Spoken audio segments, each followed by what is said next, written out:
Bienvenue à votre émission à l'écoute du Seigneur. Que la grâce du Tout-Puissant vous accompagne dans le nom de Jésus-Christ de Nazareth.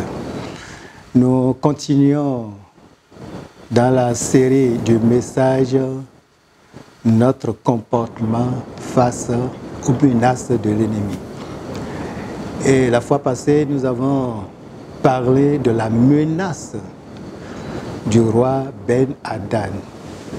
Et aujourd'hui, nous allons parler de la réponse du roi Akab. La réponse du roi Akab. Nous lisons dans 1er roi, le chapitre 20, le verset 11. 1 roi, chapitre 20, le verset 11, il est écrit ceci. Et le roi d'Israël répondit, que celui qui revêt une armure ne se glorifie pas comme celui qui la dépose. Que Dieu bénisse sa parole. La réponse du roi Akab.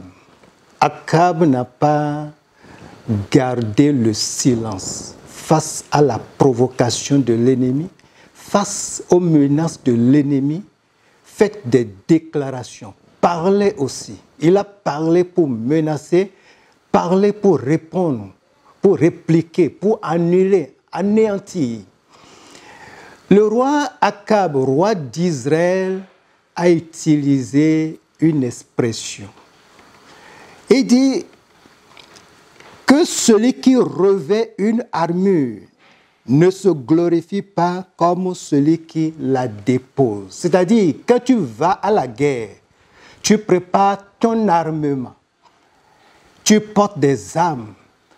Alors, tu ne dois pas avoir le comportement de celui qui dépose les armes, de celui qui a combattu et a eu la victoire. C'est après la guerre qu'on célèbre la victoire. On ne célèbre pas la victoire en allant à la guerre. Le roi Ben-Hadad a dépassé les bornes. C'est un hautain. Et il y a un proverbe qui traduit bien ce comportement. Il dit, on ne vend pas la peau du lièvre avant de l'avoir tué. Tu n'as pas tué le lièvre. Tu as dit, voilà le lièvre. Tu es en train de le poursuivre. Et tu vends sa peau. Et si tu n'arrives pas à le tuer? C'est pourquoi le roi d'Israël lui dit, le comportement que tu dois avoir en allant à la guerre, c'est un comportement de combattant. Et tu peux réussir comme tu peux échouer. C'est après la victoire que tu vas célébrer le Dieu que tu sais. Nous devons voir dans ce comportement du roi Ben-Hadad de l'orgueil. Il compte sur quoi? Il compte sur son armement. Il compte sur ses alliés, les rois alliés. Et il voit que la force est suffisante. Et le roi d'Israël a donné une bonne réponse. Je voudrais ajouter à cette réponse une parole du Seigneur qui se trouve dans les psaumes. Psaume numéro 20, le verset 8.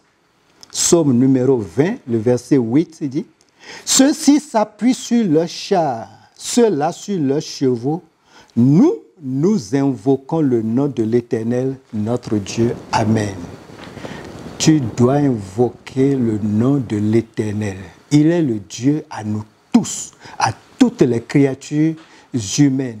Il est le Dieu de toutes les créatures.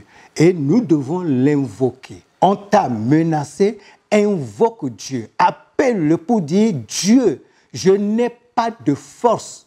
Je n'ai pas d'armement, mais je compte sur toi. J'ai la foi que tu vas agir. Tu es le Dieu des faibles. Tu es le Dieu des orphelins. Tu es le Dieu de ceux qui n'ont pas d'armement. Je compte sur toi. Quand les gens vont faire appel à leurs chars, à leurs chevaux, nous invoquons le nom de l'Éternel. Et je prie pour toi, dans le nom de Jésus de Nazareth, face aux menaces de l'ennemi, tu es en train de trembler, ne tremble plus. Dieu est là. et il va t'accorder la victoire. Ceux qui se sont vantés pour te donner des jours, est-ce qu'ils sont le détenteur de ta vie? C'est Dieu qui donne la vie, c'est Dieu seul qui peut la reprendre. Personne ne peut reprendre ta vie. Les jours que Dieu t'a donné de passer sur la terre, tu vas les passer dans le nom de Jésus-Christ. Que Dieu te protège, que Dieu protège notre nation contre les envahisseurs, contre ceux qui menacent, qui conçuent leurs armes, qui conçuent leur force, qui conçuent leur puissance, que Dieu nous libère de leurs mains. Ceux qui vendent la peau du lièvre sans l'avoir tué, ils envoient des messages de victoire alors qu'ils n'ont pas encore combattu. Dieu va les honner. Qu'il en soit ainsi. Au nom de Jésus. Amen.